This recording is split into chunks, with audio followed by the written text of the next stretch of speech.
Hi, we're sisters, Amy and Nancy Harrington, the founders of the Passionistas project. We've created an inclusive sisterhood where passion driven women come to get support, find their purpose, and feel empowered to transform their lives and change the world.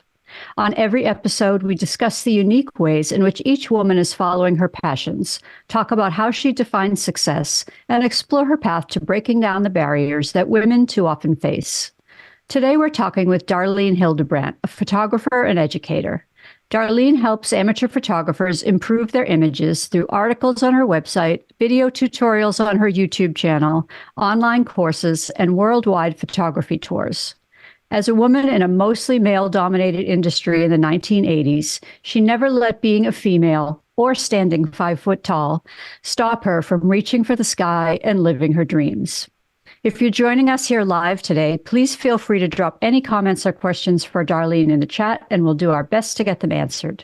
Now, please welcome Darlene Hildebrandt. Hi, Darlene. We're so happy to have you here today. Thanks so much, Nancy. I'm happy to be here. Darlene, I think it's probably an obvious answer, but we'll always start with this question. What are you most passionate about? Yes, photography, of course. I've actually had photography in my veins, I think, since I was a teenager. I was given a camera at age 13 when I was in what we call it junior high. I think you would call it middle school in the US, by my parents. And it was an old Yashica brand. Probably looked something like this one behind me if you're watching a video. And I just started doing photos and then went from there to yearbook in high school and never looked back. So I've always had photography in my life in some way. Were your parents creative? Was that something that they Not were at all. No, not at all. My mom at the time, she trained and was a lab technician, so she was more scientific. And my dad was a taxi driver, so no. So why do you think they thought to give you the camera? I think because I expressed interest in it. I honestly don't know. That's a good question. I want to go and ask my mom that now. I think just because I expressed interest. Like, it wasn't that I was into, and I was never good at drawing either. I mean, as a kid, coloring and, whatever, watercolor painting. Remember those paint by numbers? I used to do those. So I think I was like into artistic things, but drawing is definitely not my strong point. I've tried. I can draw a stick figure and play Pictionary, but that's it. So then after high school, did you go on to study photography? I did, yes. After high school, I actually applied to a different program and got rejected. I applied to a graphic arts program at a different college, and they require all of their students to be 1 year out of high school. And I actually think that's a really good idea because it gives you time to think about, like at 18, you don't even know who you are, right? And I went back for a year and upgraded some of my courses and so on, and worked part-time, and in the process decided to check out the photography program at a different college, at a technical school. And it would be similar to like what you would call like a polytechnic school. And they do 2-year courses, and I did a shadow, a day with another student in the photography program there. And I really loved what was happening. And I'm like, yeah, I think I want to do that. So applied there. They get over 500 applicants a year, for actually more like 1,000 at the time, for 25 spots. And I was one that was accepted. Some people had to apply multiple times. And sadly, the college has now dropped that program. It's the last year, they just finishing up this year, that program is ever going to exist again. So it's a dying breed. Yeah, that's too bad. Why do you think that is? Do you think the fact that everybody has a camera now is kind of... I think that's part of it. I think that's part of it. I think online education, I mean, the fact that I teach it online as well, has gone that direction. It's more accessible to everybody as opposed to having to go to a full-time program. It's also expensive to go to that program, like tuitions and things. So not everybody can afford that. And also, honestly, in the age of AI and where things are going, I mean, that's a whole other, discussion. It's hard to keep up with the technology, actually. Yeah, my husband and I were just talking about AI this morning and all of the jobs that it's stealing from us. It's very, very, very scary. But like you said, that's a podcast for another day. It is. And if you do that one, I'd be happy to sit in on a panel because Yeah. I have some very big thoughts on that. It's affecting the photography industry big time. Hmm. Yeah, we would love to do that. And Yeah. so what effects are you personally seeing? Personally, I'm not seeing as much. Like the software I teach Photoshop and Lightroom, so the Adobe suite of products, and there's AI, built in there. And I'm specifically talking about generative AI. So for people listening that don't know what, like AI is artificial intelligence, but generative AI, things like Midjourney, which is you can generate an image with a text prompt. You can say, make me an image of a tap dancing frog with a top hat, and there's an image, created. And the more descriptive your prompt is, your text prompt, the closer the image is. And it's gotten really, really good. But we can incorporate that into photos as well. Like now I can do something with Photoshop, for example, where let's say there's an element in the background that I don't like. I can remove it with AI and say, instead of that road sign, put a mountain sheep in the background because it's a mountain scene or whatever. And it'll just generate that. So there's lots of things, repercussions of that. People are easily able to edit their images and create fantasy kind of things. Whereas previously photographers, like a friend of mine, her name is Renee Robin, she would be fascinating to have on your show as well. She does these really high-end Photoshop works where it's like multiple images combined to create these fantasy-like images. Well, now somebody can do it with a text prompt. So what took her 3 days in Photoshop now takes 30 minutes with a prompt. So it's changing her job for sure, but it's changing my job in that I have to keep up with understanding it so that I can teach it if that's something my students want to know how to learn. It's also affecting photography competitions, for example, where a lot of photography competitions, especially professional ones, say no AI is usable in their contest entries, and they require the original photos to prove that you created this with a camera, not with AI. Thank God. Thank God they're putting those protections in place. Because nothing will ever replace you looking through a camera lens and capturing something really special in the moment. Yeah, and I mean, for amateurs, there is benefits of AI. Like one of the things that I use and I teach, it's called Luminar Neo. It's just another software that competes with Adobe, but you can do things like change the sky. Right. So if you took a photo and the sky really wasn't that great, you could put a different sky in. And a lot of, say, photography competitions, for example, will say that you can do that, but the sky image that you put in must be yours as well. Interesting. Yeah. So essentially you can make a collage of your own images. Yes. But not, yeah. Correct. Not use like a stock image or something else. Mm-hmm. Yeah. It's all about the intellectual property, because where's AI? AI is getting those images from someplace. They're not just appearing out of nothing. So, right. It's crazy. It's a really, really difficult thing. I mean, I don't think it's here. It's not going away, but we all have to learn how to utilize it and protect ourselves from it, I think. Yeah. And the other piece of that as a photographer is that I don't trust anything I see anymore, right? Mm-hmm. Like I see stuff on Facebook, and I'm sure that everybody can relate to this. And there's two problems with that. Number one, are we not trusting images that are actually real now, right? So we're being tricked.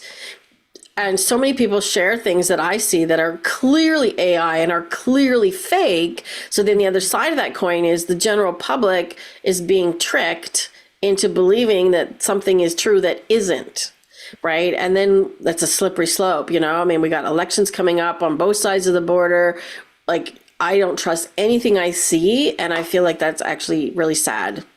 Yeah, it's terrible. And again, because for me, what I would love about photography is, wow, that moment happened and somebody It Capture. has the talent to capture it. And so for that spontaneity and the reality of that to be in question is a very sad thing to me. Yeah. So hopefully there'll be some regulations that people figure out along the way.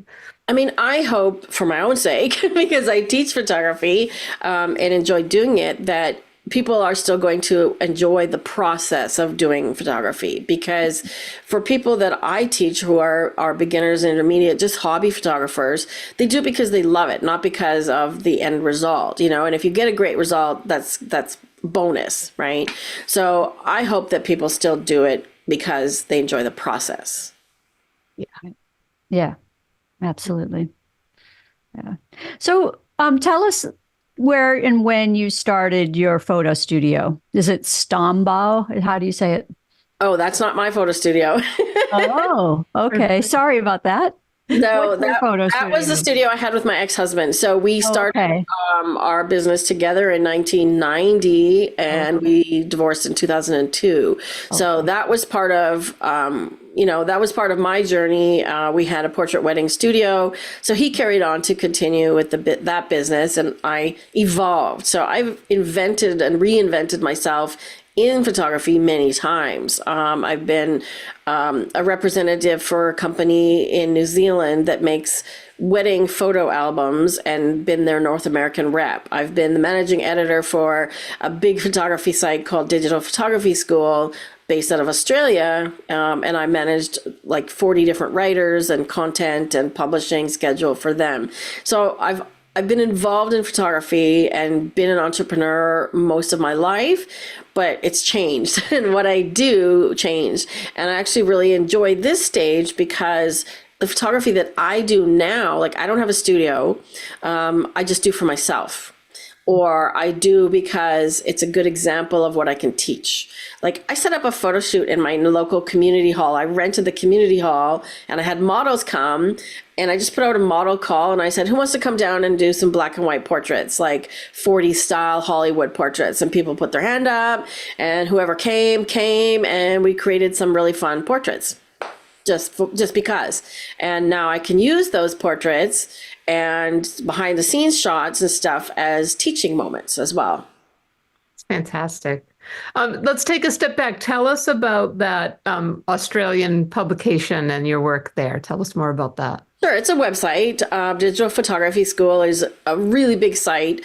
They've been around for a long time, and it's actually run by a guy that is very well known in the blogging world. It's Darren Rouse. He also created Pro Blogger, and he wanted to take a step back from the photography website to work on Pro Blogger more, and so I was given the realm, the reins to control the content. I was managing editor for about 5 years.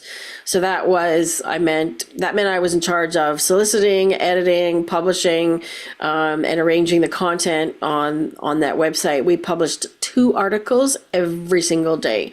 So it's a massive, big resource for photographers. And at the same time, I was building my own website, which is Digital Photo Mentor. So I'm the mentor, and the front. And my current husband and I joke about it because he's my tech guy, my IT person, that I'm the front end and he's the back end, right? So, so the managing editor role really helped me sort of learn where I wanted to go with my business. And I was doing tours at the time, and then it just became, for me, too much to schedule and try and get all the content done on that website and do my tours at the same time. So. Well, we want to talk about both of those things. Let's start with the Digital Photo Mentor. Tell us a little bit more about why you wanted to share your knowledge with other people. Well, it's kind of funny because I started teaching photography back in 2011, and we have a continuing education program here with the school board, and they, have evening classes, and you can learn all kinds of things, like painting or flower arranging. I see your flowers behind you, or all kinds of things. And photography was one of them. And they were looking for instructors. So I became an instructor there and started teaching.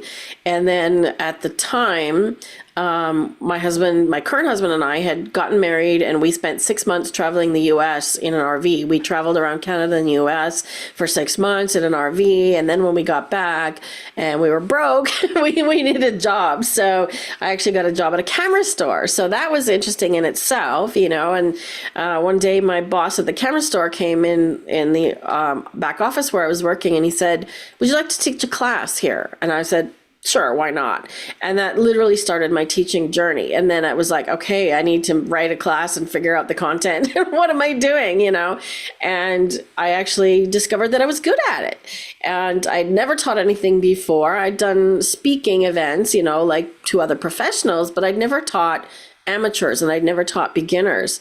And I just sort of fell into it naturally. And the feedback, that we get from our website readers and our YouTube followers is that I teach to the beginner. I teach to somebody who is at the very bottom level, and somebody who's at a higher level, understands what I'm saying, but so does somebody who's new to it. And without making them feel like they're stupid, because a lot of my audience is over 60. We have a lot of boomers, and people that come on our tours are over 65, over 70, and they often feel like they're the old dog learning new tricks, and I don't make them feel like they're stupid, like they're challenged, right, with this. They're like, oh, why am I not getting this? And I watched other people's videos, I read other people's articles, and I was like, you know what? Somebody that doesn't know what that word means isn't going to understand this whole article. They're writing it from a base of middle knowledge and not down here. So I kind of took that approach, and it's worked well for us so far. That's fantastic. And as someone who's basically an amateur photographer myself, but always likes to have a nice camera, I find that I am that person. I don't want to look stupid. I've had a nice camera. I should know how to do these things by now.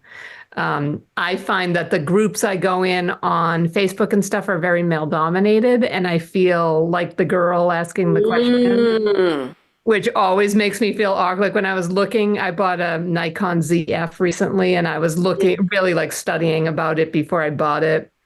And so there were all these Facebook groups where people were talking about them, and it was a lot of men. And every once in a while, if anybody, whatever gender, asked a question that they thought was dumb, they would gladly tell you how dumb they thought you were. And just like really jump on people. People were just so mean. And so I would go in and read, but I would be terrified to ask a question, let alone post a picture and say, what is everybody?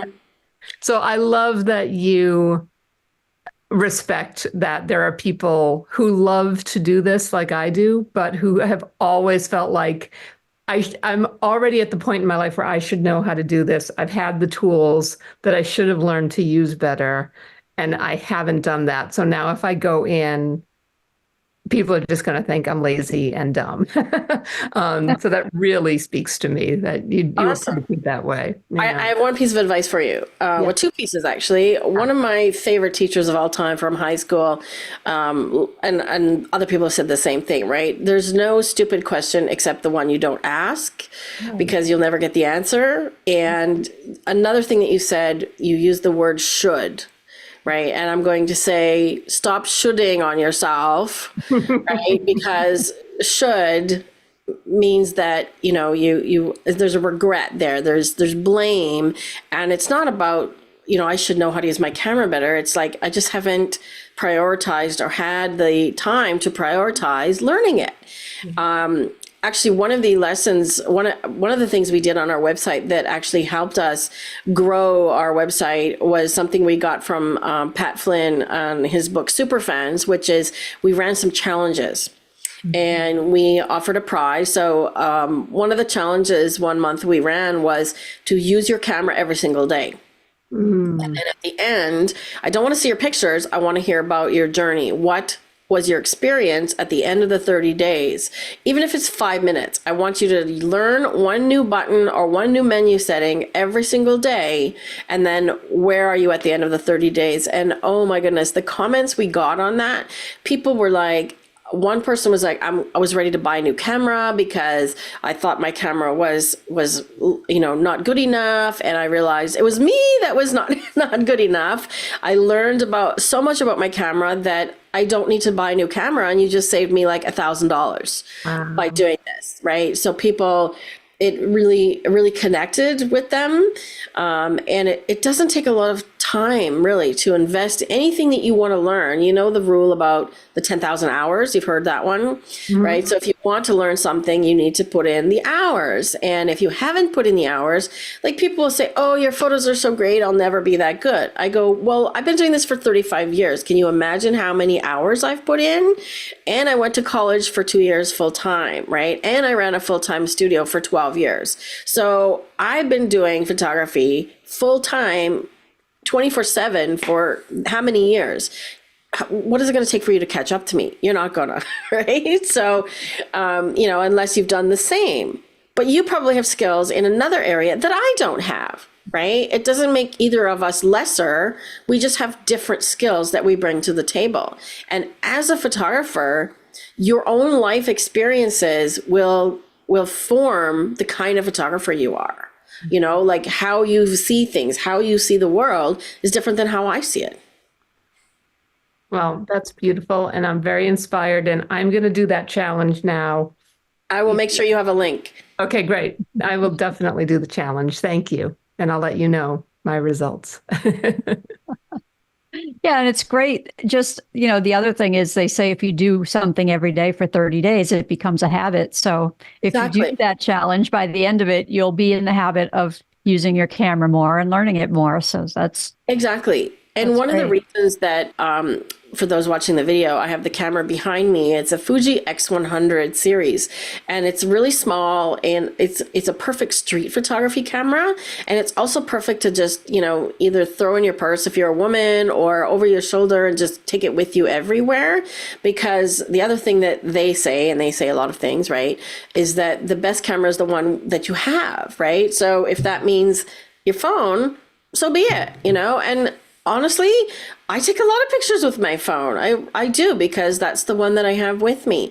Don't be afraid to learn how to take better photos and then apply it to your phone photography as well, because the concepts of photography are the same no matter what the tool you're using, right? So lighting and composition and subject matter all matter less than the thing that's actually taking the picture. Yeah. Because the thing that's taking the picture is you, not the camera. Right. Yeah, and Nancy and I have found ourselves in so many interesting places, and on the red carpet at the Emmys, where all of a sudden I'm taking pictures, and it's like I just do what I do with the camera, and everybody seems to like the pictures, but I want to have more control. I want to have more. Yeah. I want there to be a skill level there more than just like I pointed at something beautiful. I want to then be able to make it, take it to right. So you have the passion. Now you just need to get, some of the technical skills. And one of the things I teach to my students is, because they'll say like, well, I don't have your eye. Okay. And that's one thing. So there's two aspects, right? There's the technical aspect of photography, which is what dials and buttons and settings do you put on the camera? And then there's the aesthetics, right? Both of those things can be taught. And people think that that's not the case. They're like, oh, I know how to set the camera, but I don't have your eye. I can't see the way you do. Well, nobody sees the way I do, but you see the way you do, and that can be trained. People think that it can't be, but you can learn about art and elements of composition and how light works and how to use it. You can learn those things, right? Yep. Absolutely. Can I circle back to something that Amy said about Facebook? Yes. Yeah. So that's like the bane of my existence, Facebook photography groups, because they can be very mean. And, you mentioned male dominated. So then of course we get the mansplaining, right? Mm-hmm. That happens a lot. And I can't tell you how many arguments I've had with men in Facebook groups, arguing about something like I'll post an image or I'll comment on somebody else's, and then they're telling me why I'm wrong. And I go and look at their photos and they're not so hot, like, it's like, okay, who are you to be giving advice? And I'll say to them, look, I've been doing this a really long time. Like, go look at my site, go look at my photos, whatever. And sometimes it's just like, you know what? It's not worth the breath. Mm-hmm. Because they're going to argue for the sake of arguing. And I just let them go. But we run a Facebook group as well, with about 6,000 people, and we're actually working on a community. So we're working on a photography community, and yes, you will certainly get an invite when it's available. And we want it to be a place that is free from those kinds of experiences. And I try and keep my Facebook group that way as well. Because it's not fun as a beginner to come in and get your image trashed and get dumped upon, right? Yeah, they're so mean. I was blown away by how mean they were to each other. Like I said, I didn't ask any questions. I didn't engage. There was one day where a woman posted a question about, it was, the cameras were new and they were really hard to get. And so she just posted a question about, does anybody have any advice on where to get one? And I just replied and said, believe it or not, I got mine at Best Buy, and they came within 2 days. Everybody was waiting all these months going out, and stuff. And so we engaged a little bit, and you could tell it was like, oh, another woman. Okay, hi, how are you? A safe space. Yeah, but the men, it was like, no matter whether it was something technical or creative or just like I posted a photo of my new camera, I'm so excited I got it. They'd be like, so just biting to each other. And I thought, I like to be in spaces, especially in an artistic setting where people are supportive. It's like, it's very vulnerable to share your art with people, I think. It is. And so why not just support each other and bolster each other? I'll never understand it. So I think it's great that you're starting a community, because I do think it's important that there's spaces like that. And I haven't really found them. So what's the name of your Facebook group? It's Digital Photo Mentor on Facebook. So I think I provided a link for you. If not, I will provide you one for that.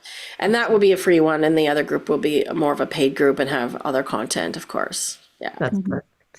That's Speaking excellent. of that, you offer a lot of information for free on your website, which I think is amazing. Why was it important to you to let so many people have access to this content at no cost?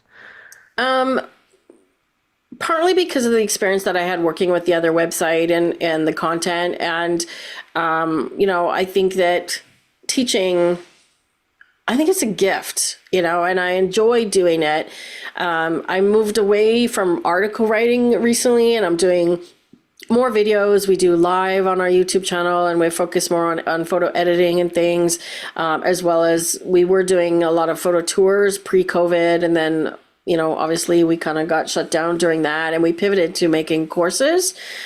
So we kept sort of our premium content, which is, 18 hours of learning how to use one particular software as a course, and the shorter bits of content as the free content, free material. So somebody who cannot afford to pay can still get information. And I mean, YouTube is a great source of information on all kinds of topics. But one of the things that I say to my students and that I follow, which is why I follow Pat Flynn for one, is that find one or two mentors, and that's why I like that word in my business, that you really enjoy their teaching, and just follow them. Because if you try and follow and learn from 10 or 20 different people, you'll end up getting conflicting information, right? So find one or two that you resonate with, that you understand, and that makes sense to you, and follow them. And that's true for anything you want to learn. Yeah. Absolutely. So tell us about the 10 photography challenges free ebook that you have. Oh, that's a good one. That was the first thing that I created to give away on my website. And it's what's called a lead magnet. It's something that's free that people can sign up for and get on your email list. So they're basically paying for it with their email address, right? And then, of course, they can unsubscribe anytime. So I created that one more than 10 years ago.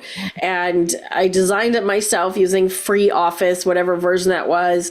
And the design was really bad, but I wanted to make it so that it was something that people could take value from, get value from, and go and do these challenges and get a result, like improve their photography or have some fun. And, I try and incorporate fun into a lot of my courses and into when we're doing videos and things. Like, we have private jokes over on my channel, like if a cow comes up, we all start cracking up because one day we were doing a photo editing live, and somebody had submitted a photo of a cow, and then the discussion became, well, is it a calf? Is it a heifer? Is it the definition of what is this animal?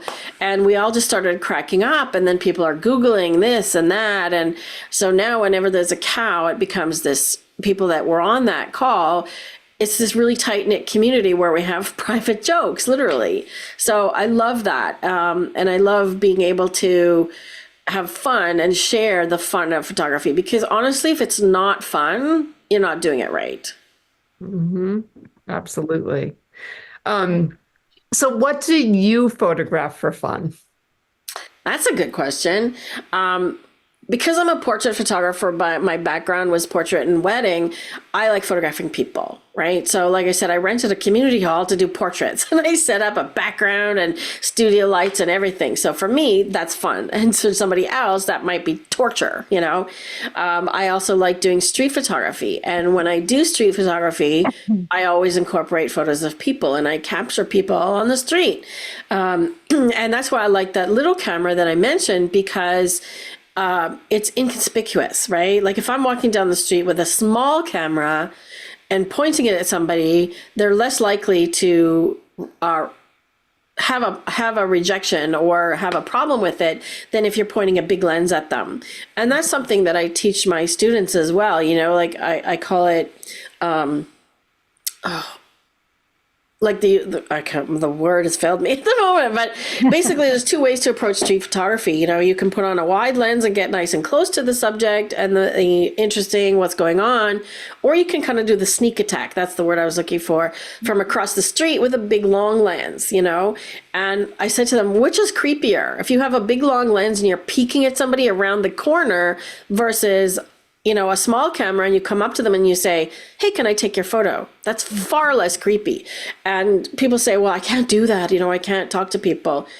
Believe it or not, I was a very, very shy person in high school, and I had problems talking to anybody. And when I went to photography college, and this is mentioned in that 10 Challenges book that you talked about, Nancy, when I went to college, I had an assignment to do the human form. So lots of my fellow students were doing nudes of each other and doing all these things. And I'm like, oh my goodness, I can't do that. How am I going to get a model? So I marched myself down to the gym, and I found like the biggest, buffest football player looking dude who had, muscles. And I went up to him and I said, I got my courage up and I said, I'm a photography student. Would you come to the photography studio in 20 minutes so I could take your photo? This is my assignment. Will you take your shirt off? And he said, I'm too shy. This dude, right? And I was like, okay, well, we're in it together then. And I said, well, so am I. And it took all the courage I had to come over and ask you, right? So let's do it and both be brave. And he's like, okay.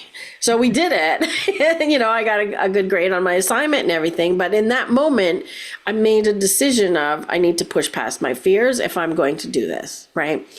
And it worked out okay. Because most of the time, the fear that we have is in our head.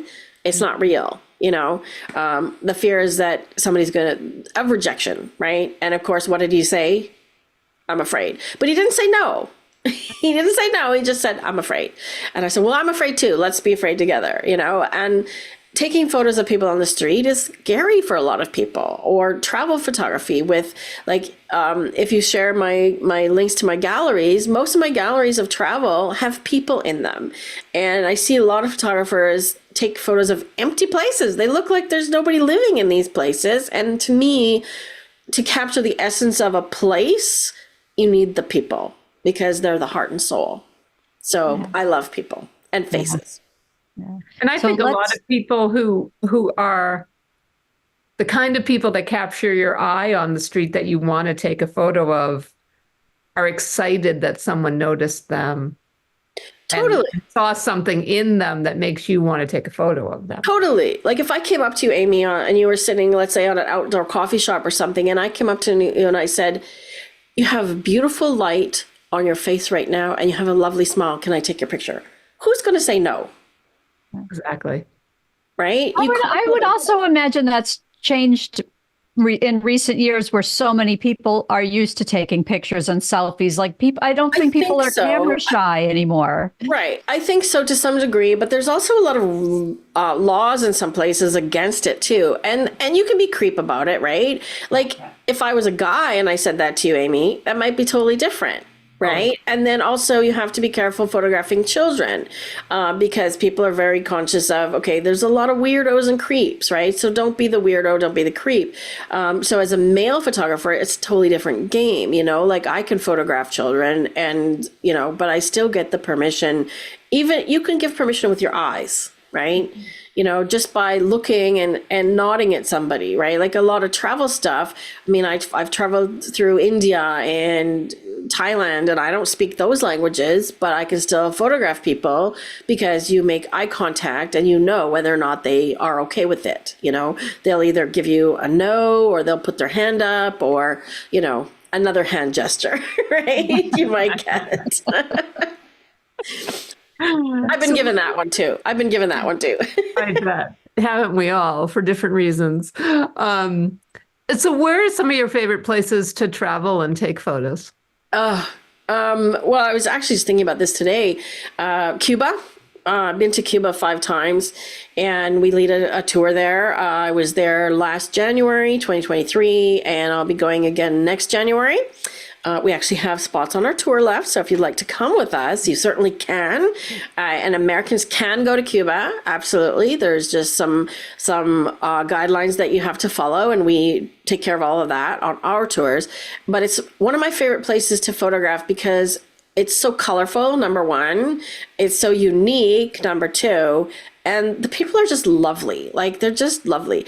Nobody minds having their photo taken. You know, in fact, they'll often jump in front of the camera, the kids. Of course, they want, you know, a peso or two or whatever. And that's fine too. And then there's a whole thing about, you know, do you pay people you photograph? Do you tip them or whatever? And that really depends. If it's somebody who's on the street who's a busker, for example, like a musician, I do. I tip them. Right? As if I enjoyed their music and I enjoyed them enough to take their photo, of course I'm going to give them, you know, $1 or $2 or whatever. Another one of my favorite places, I mentioned India. India was fascinating. It's a lot to take in if you've never traveled, especially to a third world place or country. It can be a lot and it can be shocking, but I just find it so visually interesting for photography. Like, there's so much. I was in Portugal last year. That was beautiful as well. You know, I'm not a landscape photographer. Can I appreciate a beautiful landscape? Of course. Can I photograph a beautiful landscape? Yes. But I don't claim to be a landscape photographer, and I'm not somebody who's going to take 50 pounds of gear and hike into the backcountry. That's not my thing, you know? So my favorite places to photograph are cities, right? I loved Lisbon. I loved Paris. Oh my God, Paris is amazing, you know? I loved Colombia. I spent a lot of time in Medellin in Colombia, and I just love the Latino culture. I speak decent Spanish, and I went there to study Spanish. So those are some of my favorite places. I loved Japan as well, and we're going back to Japan next year with a tour. So I'm really eager to get back there. I love Japanese food. I love the culture, and it was the #1 safest place I've ever been. Really? Absolutely safest place I've ever been. Never felt unsafe anywhere. Down a back alley at night, nothing. My friend left her purse hanging in a bar on a hook, you know, those purse hooks. She forgot her purse when we left. We had walked down the street about 20 minutes. She realized she didn't have her purse. We went back. It was still there. Wow. That's amazing. Yeah, Amazing. it's super safe, and the people were just really nice. Yeah. So you've mentioned the tours a few times. Tell us a little bit more about them, why you started it, and what people can expect when they go on one. Oh, great question. I actually started photography tours because I went on a non-photography tour myself to Turkey, and it was like pulling teeth. It was painful because every time we went somewhere, it was the worst time of day for lighting. It was the most crowded time of day, and we were on our own bus had 40 people, and then six other buses, with 40 people rolled up, and so all of a sudden the place was packed wherever we went. So it was painful for me as an experience as a photographer, and I decided I need to build my own experiences for other photographers. And there are lots of people doing photo tours. And at first I felt like there was some imposter syndrome. Like, who am I to do this? Who am I to lead people around the world? Because National Geographic photographers, you can go to National Geographic and go on a safari to Africa or whatever with a National Geographic famous photographer. But you'll pay $15,000 for it, right? So there's that. And then also people felt the feedback that I got from people that came on our tours ultimately was that they felt comfortable coming with me because of where my teaching style and how I teach and make them feel comfortable. They didn't feel comfortable going on the Nat Geo one because they feel like the teacher's up there and they're down here and they're afraid to ask a stupid question. So we do the tours the same as I teach. We want everybody to feel comfortable asking questions. I've given my tripod to participants to use because they forgot theirs back at the hotel. So I will forego having a picture or taking a picture so that they can get theirs. So we always put our guests first so that they have the best experience. We create scenarios for them, like we hire models in Cuba. We had a trumpet player play on the Malecon, so I teach them about lighting and I bring all the equipment. We give them experiences and opportunities to create photos that they wouldn't otherwise be able to create if they went to that place by themselves. So that's what initially I wanted to do tours, but I also wanted to bring people to places that they might not go by themselves as well. Like most of the people that came with us to India said, I would never do India by myself. And honestly, I don't know that I would either. But in a group setting, we have maximum 10 or 12 in our group. So it's a nice small group. We all get to know each other. People form lifetime friendships and then go travel together. They'll come back to our tours and be roommates again. We've had multiple people come to multiple tours with us and come together as roommates, even though they don't even live in the same city. But they just love how we do that. So we want to make sure that everybody comes home with the best photos. And we have a lot of fun. We have a ton of fun. Oh, it sounds great. I'll have to work up to one of those one of these days. Sounds like a fun time. We have non-photographer spouses come too. And sometimes they're just taking pictures with their cell phone and sometimes not at all. And they have just as much fun. Oh, that's cool. All right. Well, Nan. I can be your non-photographer spouse, Amy. Absolutely. There you go. There you go. Although Marvin would probably enjoy going too. You would. So we love your photography. We're obsessed with it now that we've met you. And we especially love the photos that you've taken at Indigenous events. And we know that that's a very important community for you to support. So tell us about that. Where does that come from? Thank you for your comment, by the way. So that also... Actually, I've been interested in Indigenous culture since I was a kid, actually, and sort of drawn to it. And during COVID, because our tours got shut down, I kind of got sort of depressed because we couldn't go out, we couldn't photograph it. Like there was nothing for me to photograph and I couldn't do tours. We lost a lot of money in 2020 by canceling tours and we weren't sure, if our business was going to rebound. And in that process, I'm like, I need to find something to be passionate about that isn't travel because that's my second passion and isn't photography or is photography related, but can I use my skills in another way? And it was just after the George Floyd incident and we started having rallies and things here in our city. And then also I found some Indigenous friends and rallies that were happening around issues ongoing in Canada. And I just started going to things. I met one organizer and I said, can I come to your event and I'll take photos for you? And they're like, yes, absolutely. So I started going to these marches, things like the Red Dress Day, where they celebrate and remember missing and murdered Indigenous women and girls. And, that's coming up next month. It's May 5th here in Canada. And then it was the discovery of the children at the residential schools and the, hidden graves and so on. And I just got more and more involved and kept going to events and kept showing up and just doing them and providing the photos for the organizers. And I'll give you an example of what's come around from that. Is one of the ladies in one of the photos, that's one of my favorite photos that I took on the Winnipeg Vigil, that the pilgrimage that a bunch of us did. I got invited to go to Winnipeg with 12 Indigenous women, and we traveled there to basically protest the fact that there was 4 Indigenous women that were murdered by a serial killer and left in the landfill, and the province was refusing to dig and search for their bodies to recover them and bring them home to their families. And that came through like 2 years of me working in the community and being invited as a trusted ally.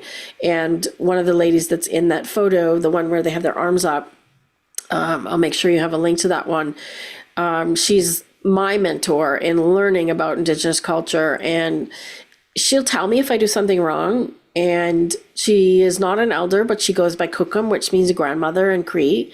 And she will even say, our friendship was rocky at the beginning, she says, because I made some missteps, but she's mentored me and taught me about the culture and what's right. And, sometimes it's not okay to take a photo during certain times of ceremonies and things like that. And it's through her and other women, then specifically Indigenous women as well, that I've met that are just incredibly strong, and the things that they've endured in their lifetime and generations of those women that have inspired me and brought back my passion. So it's a really important part of who I am now, because I call myself not even an ally, like an accomplice, right? And Kukum and I will joke, she said something about going to jail, and I said, well, I can't bail you out because I'll be right next to you. So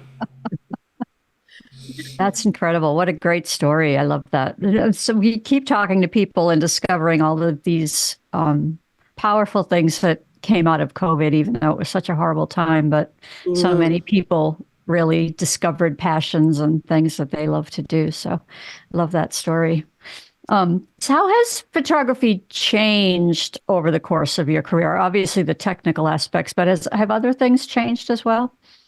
it has. I was just going to add something about the thing you said about, the passions and things shifted during COVID. And one of the things that I teach and I try and lead by example is to use your skills for good as well.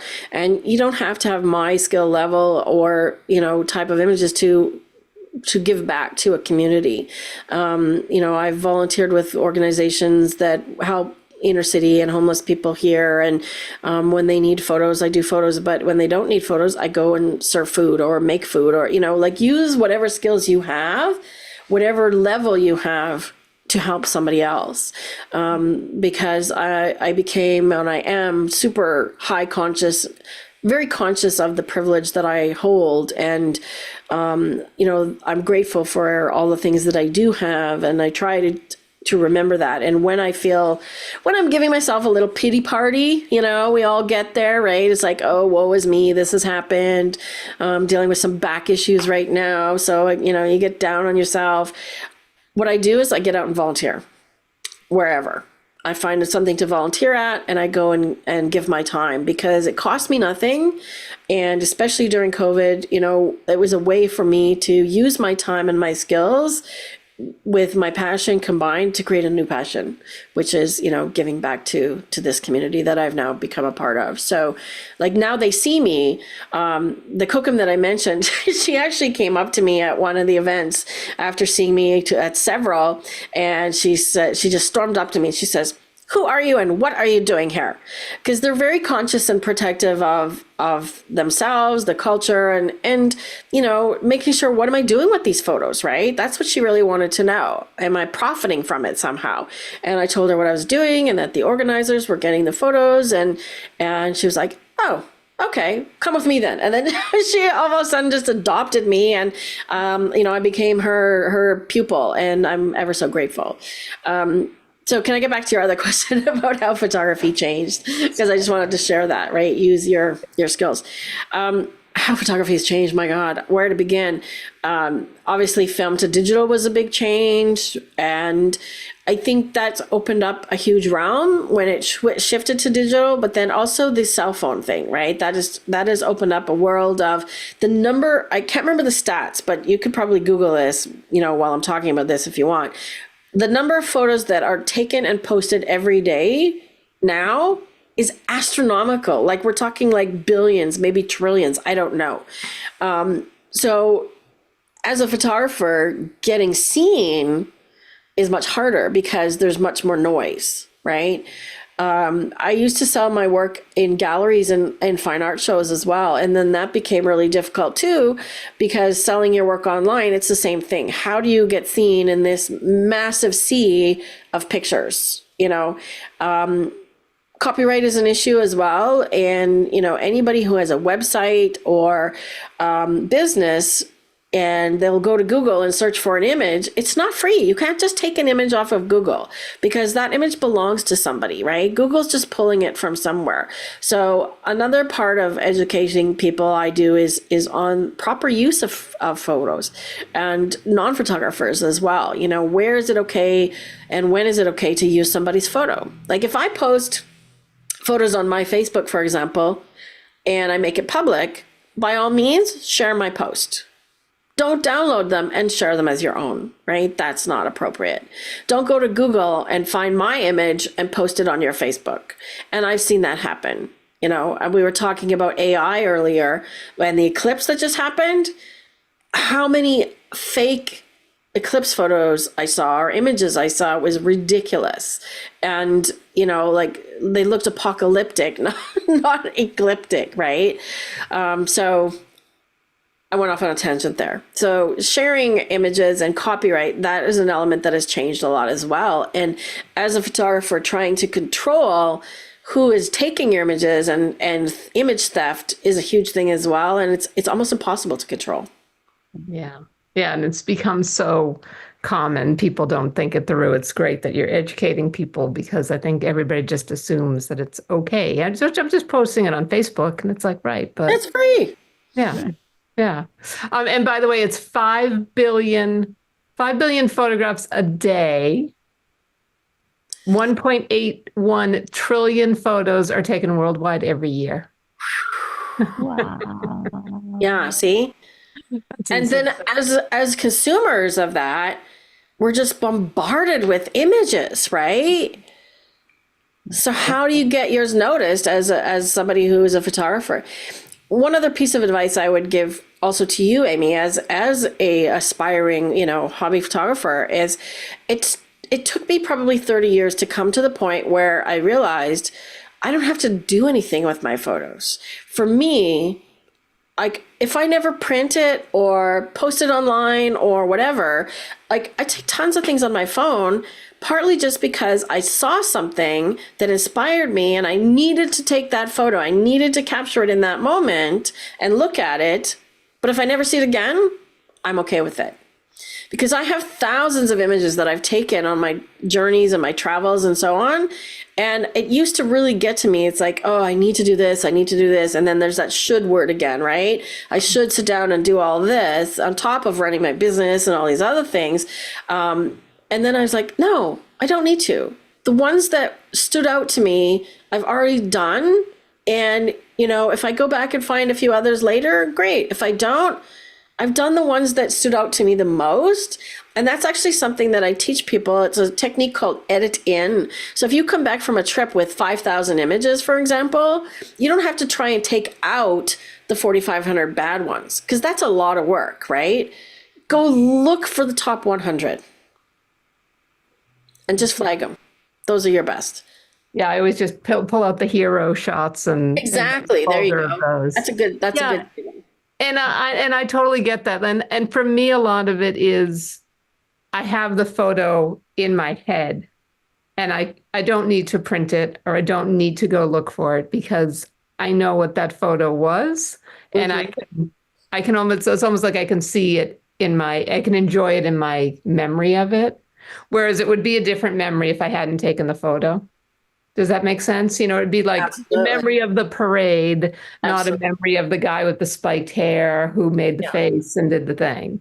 Um, And photos as memories are important too. I mean, they document events and family events, and I'm actually really bad at taking my camera to family events because it sort of feels like work, like I have to take these photos. So I usually just use my phone and we take pictures of each other and, groups and whatnot. And, I mentioned prior to recording that I went to go visit my uncle in a nearby city, and, he's battling a tumor that is terminal, and took some photos, him and I, probably the last ones together, just with my phone, because I also feel like sometimes I don't need to bring a whole bunch of gear, because it's not about that, it's just about capturing that moment. Does it have to be perfect? No. The fact that it's captured is perfect. Absolutely.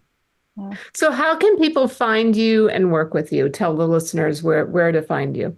They can find us on the website, digitalphotomentor.com. I do have Instagram. I'm DP Mentor there. And on YouTube, we're Digital Photo Mentor as well.